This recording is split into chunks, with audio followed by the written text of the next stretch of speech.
తెనాలి మండలం మారెళ్ల గ్రామంలోని దళితవాడలో అంబేద్కర్ జయంతి ఘనంగా జరిగింది. రాజ్యాంగ నిర్మాత, ప్రపంచ మేధావి డాక్టర్ బిఆర్ అంబేద్కర్ జయంతి వేడుకలు ఘనంగా నిర్వహించారు. అణగారిన అట్టడుగు వర్గాల ప్రజల అభివృద్ధి కోసం ఆయన సేవలను గురించి వివరించడం జరిగింది.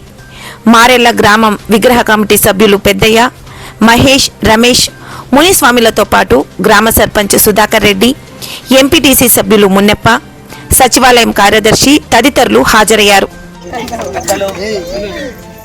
ఈరోజు మారెళ్ల గ్రామం దళితవాడలో వెలసిన అంబేద్కర్ విగ్రహంకి పూలమాల వేసేందుకు వచ్చిన పెద్దలు గ్రామ సర్పంచ్ సుధాకర్ రెడ్డి గారికి, తర్వాత ముఖ్యాల నుంచి వచ్చిన ఎంపీటీసీ గారికి, తర్వాత గ్రామ పెద్దలందరికీ, తర్వాత ఈ కమిటీ పెద్దయ్య గారికి, తర్వాత మహేష్, మధు, మున్స్వామి, రంగస్వామి, రమేష్ అందరికీ పేరు పేరున, తర్వాత ఈ ప్రోగ్రాంకి ఈ పిల్లలందరూ హాజరు కావడానికి దండోర కొట్టిన తిమ్మయ్య గారికి, తర్వాత చాలా, ఎందుకంటే ఒక కార్యక్రమం జయప్రదం కావాలంటే ఆ సమస్య కాదు, చాలా దీక్ష ఉండాలి, పట్టుదల ఉండాలి.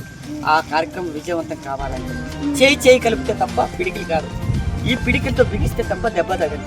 కాబట్టి ప్రతి ఒక్కరు ఏమంటే అందరూ కలిసిమెలిసి ఉండాలా, అంబేద్కర్ స్ఫూర్తిగా తీసుకొని మనం ముందుకు సాగాలి.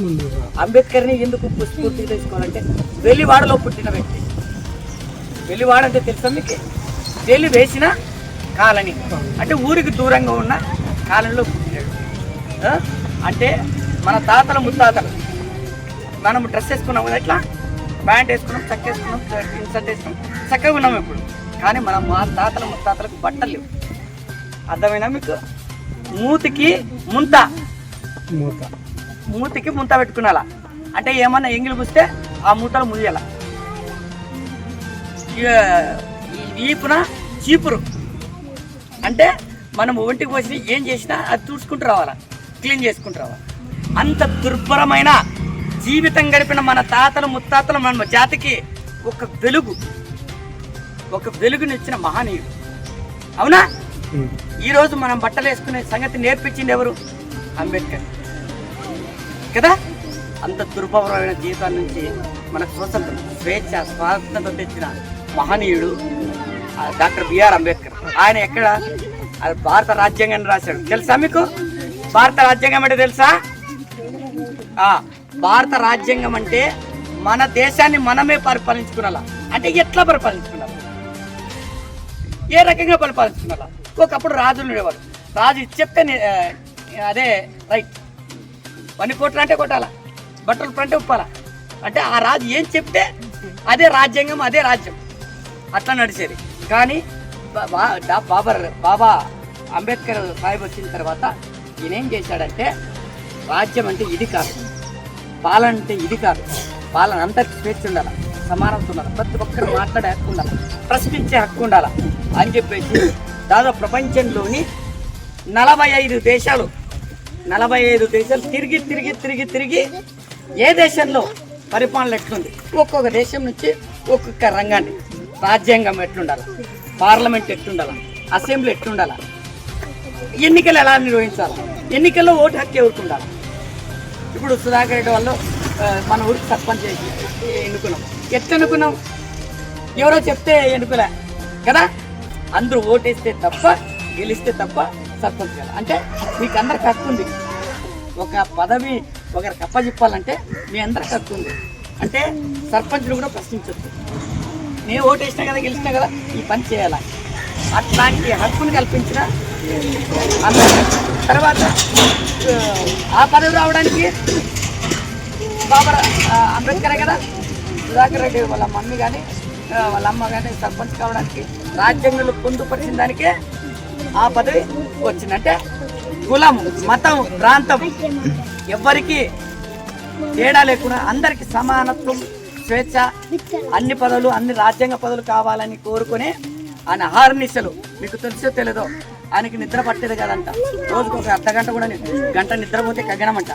24 గంటలు దేశం, రాజ్యాంగం, ప్రజలు దేశం, రాజ్యాంగం, ప్రజలు వాళ్ళకి సంక్షేమ పథకాలు వచ్చేయాలా, వాళ్ళని ఎట్లా డెవలప్ చేయాలా, విద్య ఎట్లా అందాలా, వైద్యం ఎట్లా అందాలా, ఇదే ఆలోచన చేస్తూ తన కొడుకులు అంటే ఆయన కొడుకులు మన కళ్ళెదురుగే ఆరోగ్యం వల్ల చనిపోతే కొడుకు చనిపోయినా కానీ పట్టించుకోలేడు.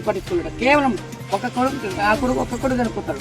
కానీ నేను ఆలోచించకపోతే నా దేశం చనిపోతుంది, నా ప్రజలు చనిపోతారు, ఏమైపోతుందో నా రాజ్యం, నా దేశం అని చెప్పేసి దేశం కోసం ఆలోచించినాడు. ఇప్పుడు మనం మన ఇంట్లో ఒకరికి ఆరోగ్యం బాగాలేకపోతే బంధుమిత్రులందరూ పోయి అయ్యో పాపం అంటారు. కానీ ఆయన కొడుకు చనిపోయినా కూడా ఆయన ఆదరించేటోళ్ళు లేరు. అట్లాంటి సమయంలో కూడా ఆయన రాజ్యాంగం గురించి మన గురించి ఆలోచించాడు. మీరు కూడా త్యాగాలు చేయాలా. ఒక్కరోజు మనం పని పోకపోతే ఏం పోతుంది చెప్పు. ఈరోజు మహత్తరమైన రోజు ఈరోజు బాబా అంబేద్కర్ పుట్టినరోజు. ఈరోజు ఒకరోజు పని పోకుండా ఈయనని తలుచుకుంటే మనకు కొన్ని విషయాలు తెలుస్తాయి కదా. తెలిస్తే మీరు చైతన్యవంతం అవుతారు, తెలివితేటలు వస్తాయి.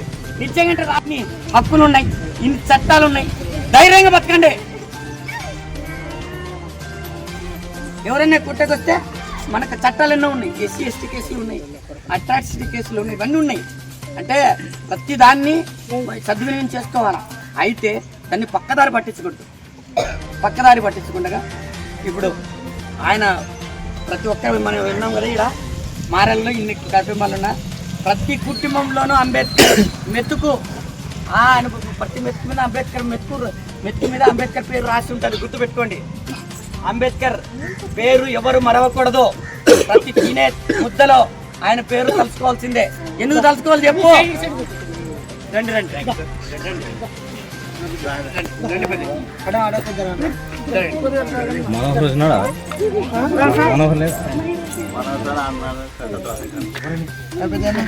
నేను రాను బాబా, పంచాయతీ సెక్రటరీ